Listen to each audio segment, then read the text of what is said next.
Hoy te quiero contar cómo Steve Jobs pasó de ser considerado un hippie mugroso por algunas personas a ser uno de los hombres más exitosos del mundo. Y seguramente te estarás preguntando, ¿cómo pasó esto, Rulo? ¿Cómo le hizo para tener miles de millones de dólares en su cuenta bancaria? Pues, Rulo amigo, te quiero contar cómo fue la construcción de una de sus más grandes empresas, Apple. Yo soy Rulo Mar y tenemos nuevo video prohibido que las empresas y los jefes tóxicos no quieren que veas.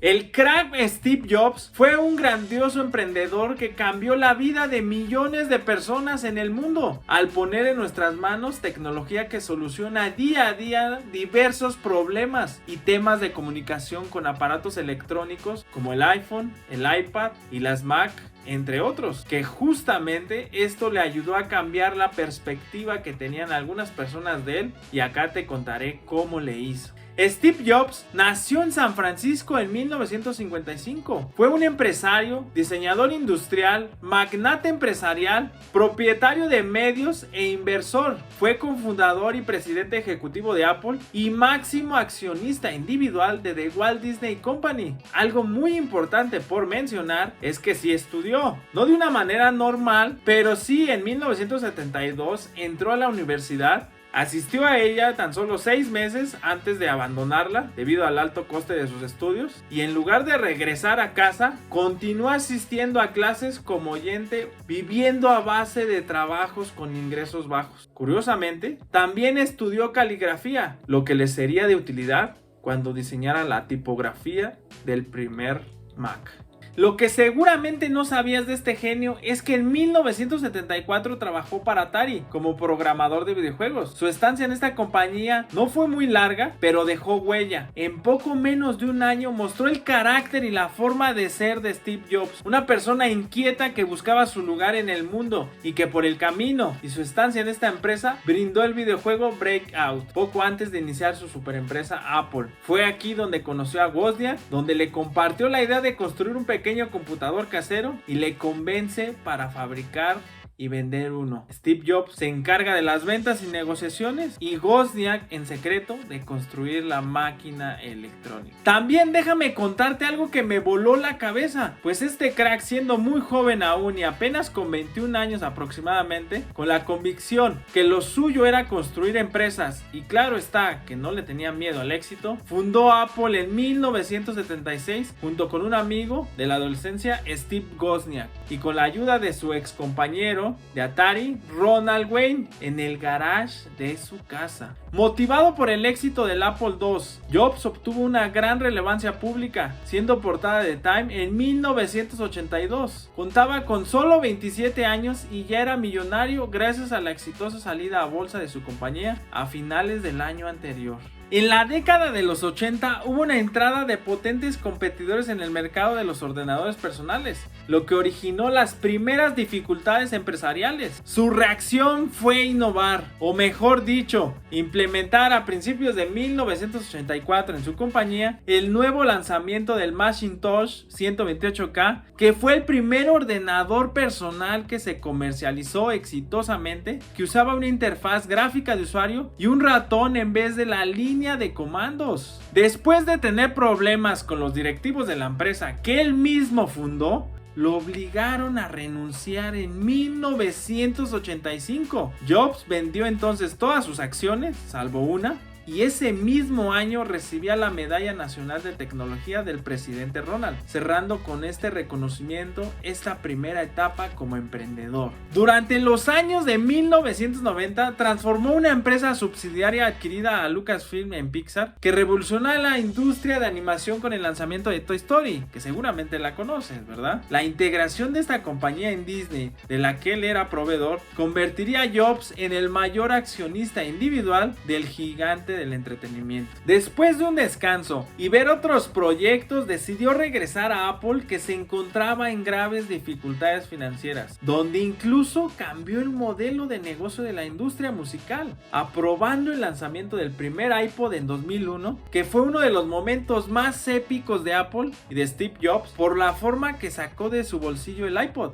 Y en 2003 abrió la tienda online de música de iTunes, que en 7 años vendió más de 10,000 millones de canciones y dominó completamente el negocio de la música en línea, a un precio de $0.99 aproximadamente por canción descargada. Ya en 2009 lograba acaparar el 25% de la venta de música en los Estados Unidos y fue la mayor tienda musical por volumen de ventas de la historia. Y claro, no todo fue color de rosa. Aquí te cuento algunos de los retos que tuvo que solucionar.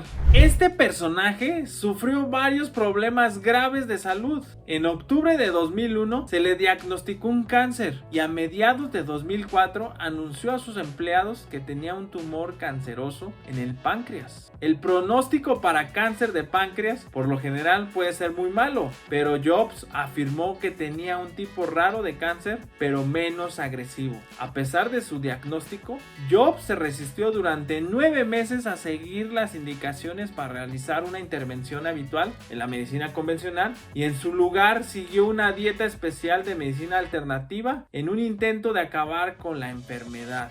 Steve no recibió radioterapia ni quimioterapia y durante 9 meses se negó a someterse a la cirugía para el cáncer de páncreas, decisión que lamentó más adelante cuando su salud empeoró, y hasta julio 2004 se operó. El 24 de agosto de 2011 presentó su renuncia como CEO de Apple y fue sustituido por Tim Cook. A partir de esa fecha y hasta su muerte, fue el presidente de la junta directiva de Apple. Hora después del anuncio de su renuncia, se redujo en 5 puntos porcentuales el valor de las acciones de Apple. Y según la revista Forbes, la renuncia afectaría negativamente a Apple y otras empresas, incluyendo Walt Disney Company, donde Jobs era director. Y el 24 de agosto de 2011, el valor de las acciones de Walt Disney se redujo en 1.5 puntos porcentuales. Steve Jobs falleció en su casa de California el 5 de octubre del 2011 con solamente 56 años a consecuencia de un paro respiratorio derivado del cáncer de páncreas, por el cual en 2009 había recibido un trasplante de hígado. Y justamente el día anterior había perdido la conciencia y murió estando con su esposa, hijos y hermana a su lado. En el año de su muerte, su fortuna se valoraba en solamente $8,300 millones y ocupaba el puesto 110 en la lista de grandes fortunas de la revista Forbes. A pesar de ser muy joven, este genio nos dejó un gran legado y grandes aprendizajes. ¿Te imaginas ser uno de los hombres más ricos del mundo y tener la influencia que él tenía? ¿Tú qué hubieras hecho? ¿Cómo te hubieras sentido?